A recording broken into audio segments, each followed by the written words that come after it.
Merhaba sevgili astroloji sever takipçilerim. Kanalıma hoş geldiniz. Bugün yine çok istenen bir çift Pınar Altuğ ve Yağmur Atacan'ın ilişkilerine astrolojik olarak bakıyoruz. Önce Pınar Altuğ'un haritasına bakalım arkadaşlar. Pınar Altuğ Güneşi Başak Burcu'nda ve iki gezegeni de Başak Burcu'nda. Yani hem Güneş Burcu Başak hem bir Başak stelyumu olan bir kadın. Bu kendisinin titiz bir insan olduğunu gösteriyor. Detaycı, analitik, pratik bir insan olduğunu gösteriyor. Bakın Ay Burcu da Balık'ta ve Jüpiter'le kavuşumda.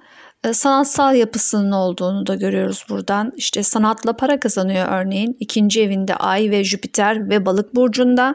Biraz hayalperest yapısının da olduğunu görebiliriz. Hayallerini büyütebiliyor kişi.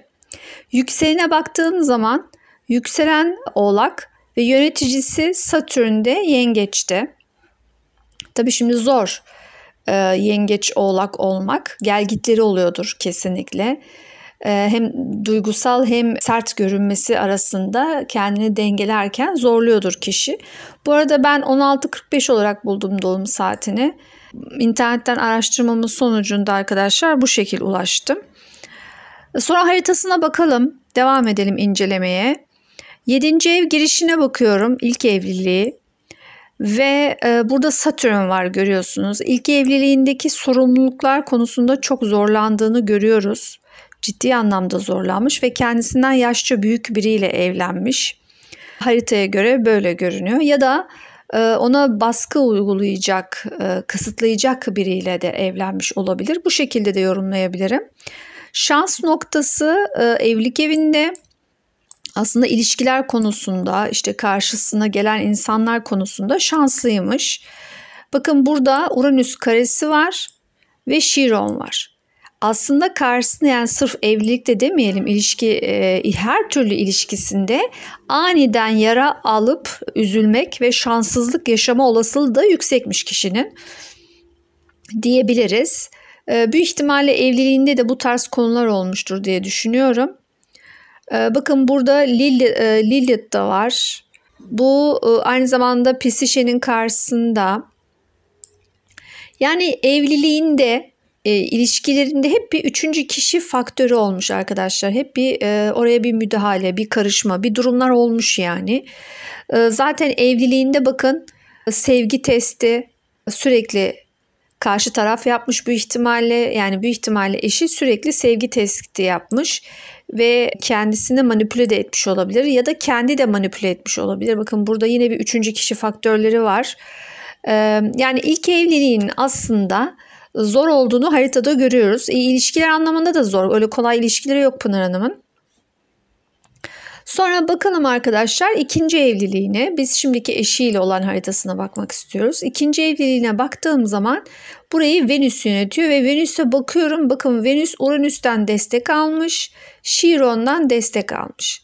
Yani bunu şu şekilde yorumlayabilirim. İkinci evliliğinde Pınar Altuğ kendini iyi hissediyor, yaraları sarılıyor, şifalanıyor. Yani aldığı ilişkilerden aldığı darbelerle ilgili artık yaraları sarılıyor ve kendini iyi hissediyor. İkinci evliliği ona iyi geliyor ve aniden evlilik kararı veriyor ve aniden kişi karşısına çıkıyor olarak da yorumlayabilirim. Aynı zamanda Uranüs bakın ay düğümüne Gata 120'lik açı atmış.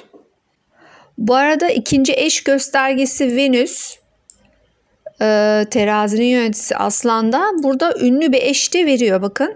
Yani eşiyle zaten aniden tanışmış, ilişkiler vasıtasıyla işte bir iş ortamında mı tanıştı ya da iş arkadaşının yanına giderken mi tanıştı vesaire, ilişkiler vasıtasıyla kişiyle tanışıyor aniden ve bu ilişkide hani yaralarının sarıldığını hissediyor kişi. Demek ki iyi gelmiş Pınar Altuğ'a şu anki eşi. Onun haritasından bu şekil görüyoruz arkadaşlar. Şimdi eşin haritasına bakalım. Yağmur Atacan'ın haritasına bakalım.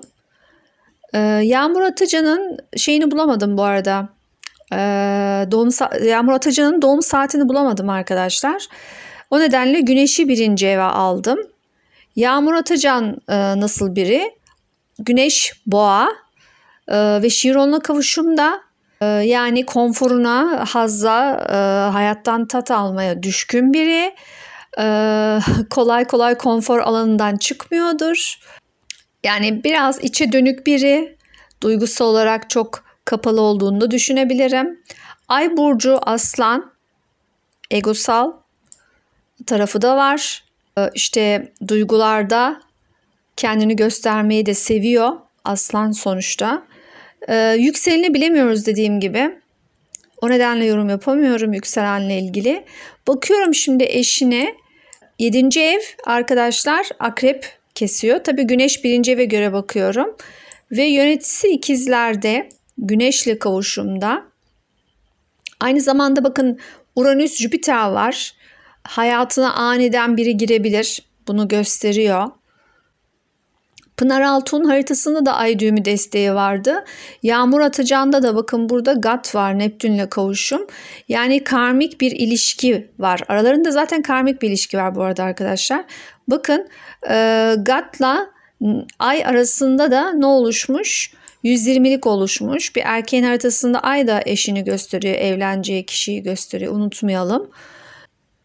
Ve bu kavuşum Satürn Plüto'ya da sekstil atmış. Yani dönüşümlü ve kalıcı bir evlilik. Uzun süreli bir evlilik diyebiliriz. Ve evlilik kişiyi dönüştürecek. Yağmur Atacan'ı dönüştürecek. Yani bu şekilde de yorum yapabiliriz. Bakın o da ay düğümlerinden destek almış haritasında.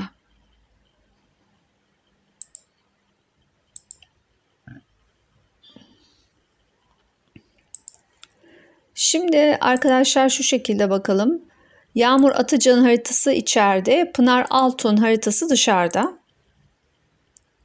Yani Yağmur Atacan Pınar'dan nasıl etkilendi? Bu şekilde bakacağım. Bakın Kuzey Ay düğümü, Pınar'ın Kuzey Ay düğümü zaten direkt Yağmur'un 7. evine düşüyor. Yani kişi onunla evlenmek istiyor. Zaten anlattım ben size diğer videolarda çok kere. Ay düğümlerin etkisi müthiş oluyor ve kişileri evliliğe götüren etkenlerden biri ay düğümleri. Özellikle kat ileriye doğru götürüyor, kişinin hayatını daha olumlu yöne çeviriyor. Ama gat arkadaşlar karmik gündemler verdiği için biraz zor bir evlilik ve sınavlar olabiliyor. Şimdi burada Pınar zaten Yağmur'u çok olumlu etkilemiş. Yani ilişkiler anlamında, olumlu ilişkileri olumluya götürme anlamında burada okey yani. Sonra bakalım Neptün zaten Jüpiter ve Uranüs'üyle kavuşmuş Yağmur'un, Pınar'ın Neptün'ü. Yani demek ki Pınar hayalindeki bir ilişkiye hemen yakalamış. Çünkü burası da Pınar'ın 9. eviydi, öyle hatırlıyorum. Yağmur da hemen o kişiyi ciddi bir ilişki olarak görmüş zaten. Aynı zamanda bu kavuşum bakın Neptün Yağmur'un Venüs'üyle 120'likte, yani güzel ilahi sevgi, güzel sevgi, aralarındaki sevgi farklı bir sevgi, yani derinliği olan bir sevgi. Burada zaten Venüs-Satürn kavuşumu var. Dikkat etmezlerse özellikle maddi konularda zorlanmalar ve aralarında bazı sıkıntılar oluşabilir. Özellikle maddi kaynaklı. Sevgi ve parada soğukluk olabilir. Dikkat etmeleri gerekiyor. Bakın şuradaki Ay-Venüs kavuşumu zaten yine dediğim gibi sevgilerinin ne kadar derin olduğunu gösteriyor. Birbirlerini seviyorlar çok. Aynı zamanda bu kavuşum Pınar'ın Şiron'uyla arkadaşlar 120'likte. Yani ben bu haritada şunu fark ettim. Müthiş denk gelmiş. Yağmur'un Şiron'u Pınar'ı şifalıyor. Pınar'ın Şiron'u da Yağmur'u şifalıyor. Yani çift birbirlerinin yaralarını kolay saran bir çift. O yüzden öyle kolay dış etkenlerden etkilenmiyorlar. Çünkü birbirlerini sarıp sarmalıyorlar. Bu çok önemli. Bakın burada böyle bir destek var. Şimdi Yağmur'un Şiron'una bakarsanız da onun Şiron'unda arkadaşlar gördüğünüz gibi Pınar'ın Merkür ve Mars'ıyla 120'likte. O nedenle çok etkili olmuş burada. Tabii Şiron çarpması yok bu haritada. desteklenmiş diyebilirim. Sonra burada zaten Güneş Ay arasında da güzel uyumlu açı olmuş. Güneş Ay açıları güzel yani. Oradan karı koca açıları yakalamışlar arkadaşlar. Venüs Mars'a bakalım. Venüs Yengeç, Mars Başak. Bakın burada da güzel açı var. Sekstil açısı.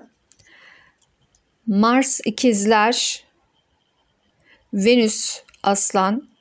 Enerji olarak, element olarak var ama tabii açı olarak pek yaklaşmamışlar. Ama sonuçta yani çok çok güzel açıları var. Boşuna bu çift evlenip bunca zaman ilişkilerini götürmediler. Şimdi bakın, Yağmur Atacan'ın ilk evliliği, olay, vurgu burada.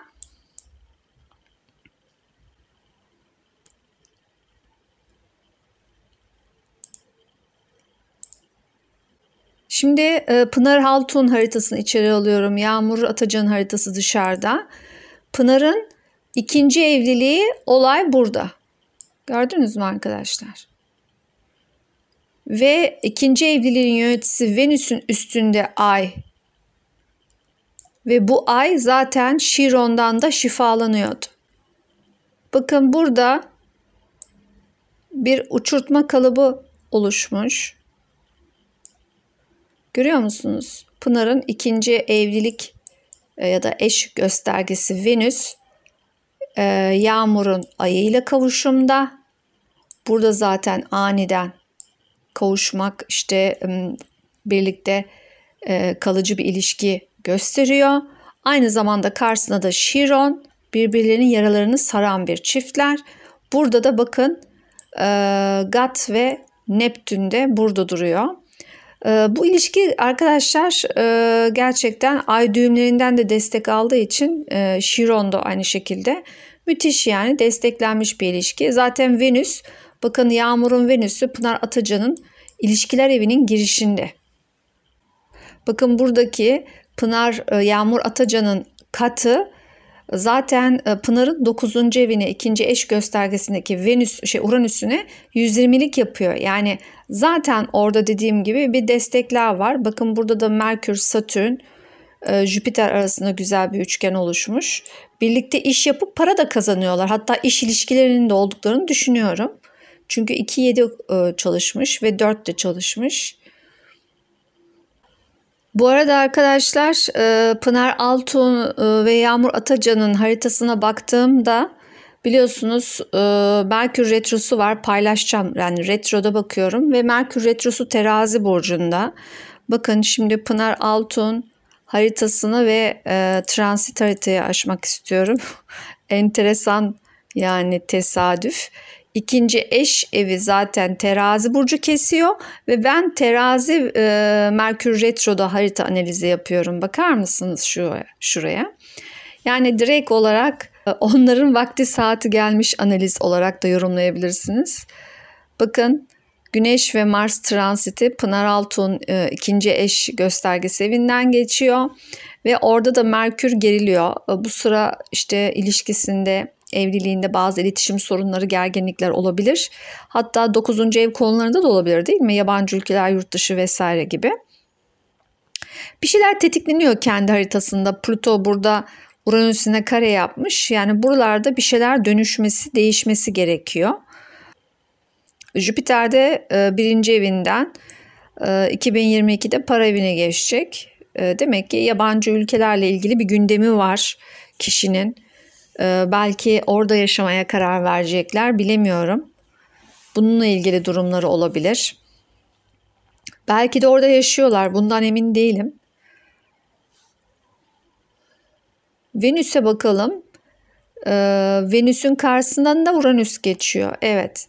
Yani işte ikinci evliliği ve 9. ev konuları, yurt dışı akademik eğitimler, yabancı ülkelerle ilgili gerçekten bir gündemin içerisinde kişi. Eşine bakalım. Eşinde nasıl bir gündem oluşmuş? Çok tesadüfi bakmışım yani. Eşinin de aşk evinde arkadaşlar. Aşk ve çocuk evinde Merkür retro ve Mars orada gerginliğe sebebiyet veriyor. Bakın yine eşinde de para durumu var. parayla ilgili gündemler. Belki de gerçekten bakın Satürn de Jüpiter de yurt dışı evinde geziniyor.